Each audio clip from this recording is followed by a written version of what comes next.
तंत्रमंत्राच्या पूजा त्या ठिकाणी घराबाहेर होणं, 28 तारखेला ॲक्सिडेंट होणं, 2 दिवसातच पियुष गोयल साहेब तिथं बोलून जातात की आता राष्ट्रीय अध्यक्ष हे प्रफुल्ल पटेल त्या ठिकाणी झालेले आहेत. म्हणजे कुठं ना कुठंतरी हे आधीच सेटिंग झालं होतं का?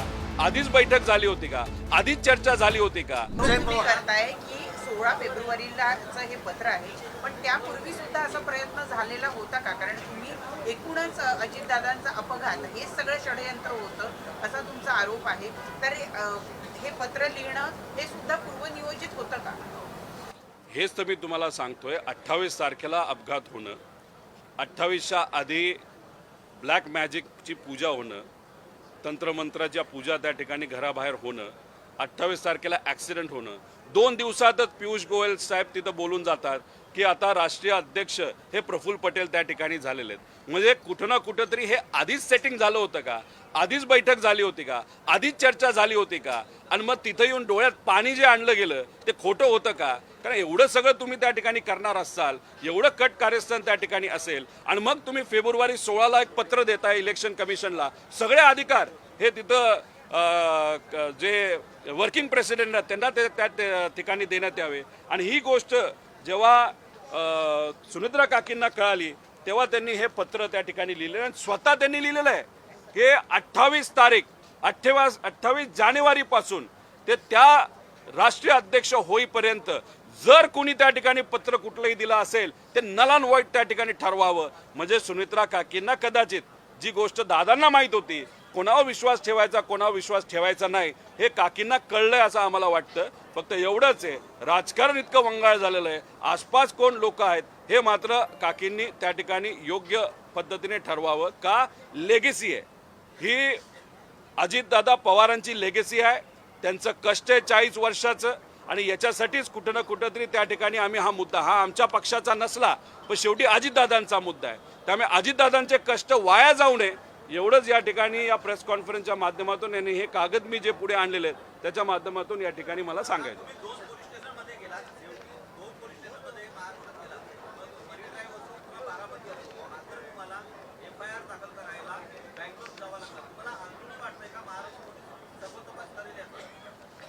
हे बघा, तपास तर महाराष्ट्रालाच करावा लागेल. ही घटना महाराष्ट्रामध्ये घडलेली आहे.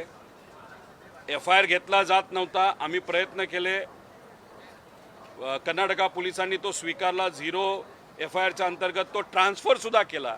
आता हे इन्व्हेस्टिगेशन महाराष्ट्राकडनं व्हायला पाहिजे. आता CID तर इन्व्हेस्टिगेशन करते, CBI कधी करणार आहे हे आम्हाला तरी माहीत नाही, कारण अजितदादाच्या पक्षाला 2दा स्मरणपत्र त्या ठिकाणी द्यावं लागलं.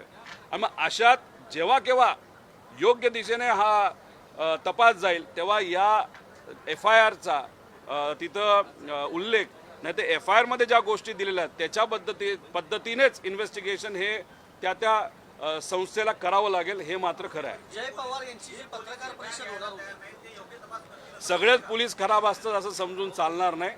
आपले DG चांगले अधिकारी आहेत, काही पोलीस चांगले आहेत, ठराविक मोजकेच काही पोलीस सत्तेतल्या लोकांसारखं त्या ठिकाणी बोलतात, ते मात्र नीट करणार नाही. पण आम्हाला कळतच ना कोण खरं आहे आणि कोण वाईट आहे, कोण करते आणि कोण नाही करत.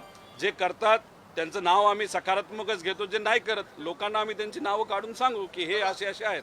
जय पवारांची पत्रकार परिषद होणार होती, ती दाबली गेली का? तुमचं त्यांच्याशी काही बोलणं झालंय? सुनील तटकरे आणि प्रफुल्ल पटेल आणि काही भाजपच्या नेत्यांनीच कदाचित ती प्रेस कॉन्फरन्स दाबली आहे VSRला वाचवण्यासाठी. कुठं अजून काही पुरावे कोणाच्याच हातात येऊ नये असा प्रयत्न हा काही बलाढ्य शक्तीच्या माध्यमातून त्या ठिकाणी केला जातोय. त्यामुळे हे बोलायला काय हरकत नाही की जय पवारांची प्रेस कॉन्फरन्स होऊ नये अशी सुनील तटकरे, प्रफुल्ल पटेल आणि भाजपच्या काही नेत्यांची इच्छा आहे.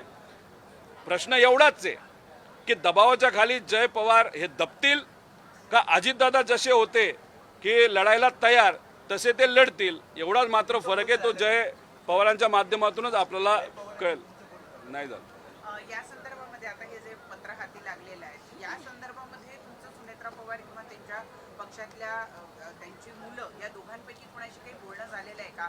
अशा पद्धतीनं जर पक्षच एक्वायर करण्याचा प्रयत्न जर केला जात होता, अजूनही ती मंडळी त्यांच्या आजूबाजूलाच आहे. बघा, कुठलाही निर्णय घेत असताना एक धाडस लागतं.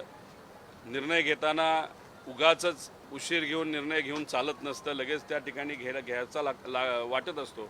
आता ह्याला बरीच कारणं देतील. की मग पक्ष कसा चालवायचा, कसं करायचं, काय. आता गोड बोलायला ते माहीर आहे. आता या बाबतीत सुमित्रा काकी काय करतात, त्यांचा तो पक्ष आहे. फक्त ह्या गोष्टी त्यांच्यासमोर याव्यात, त्यांच्यापर्यंत ही माहिती यावी, कदाचित आलीसुद्धा असेल, कार्यकर्त्यांना या गोष्टी कळाव्यात. आणि अजितदादांच्या ॲक्सिडेंट मागे हे कटकारस्थान म्हणजे 28ला ॲक्सिडेंट झालेला 2 दिवसात भाजपचा मोठा नेता म्हणतो प्रफुल्ल पटेल झाले अध्यक्ष, म्हणजे राष्ट्रीय अध्यक्ष, आणि मग नंतर हे कागदपत्र, म्हणजे कुठं ना कुठं तरी पक्ष अजितदादांच्या ॲक्सिडेंट नंतर ताब्यात घेण्याचा प्रयत्न केला का अजितदादांच्या आधीच कट कारस्थान त्या ठिकाणी प्लॅन केलं गेलं आणि त्याचाच भाग म्हणजे अजितदादांचा ॲक्सिडेंट होता. असे बरेच काही प्रश्न आहेत. जोपर्यंत इन्व्हेस्टिगेशन योग्य पद्धतीने होत नाही तोपर्यंत आपल्याला काहीच कळणार नाही.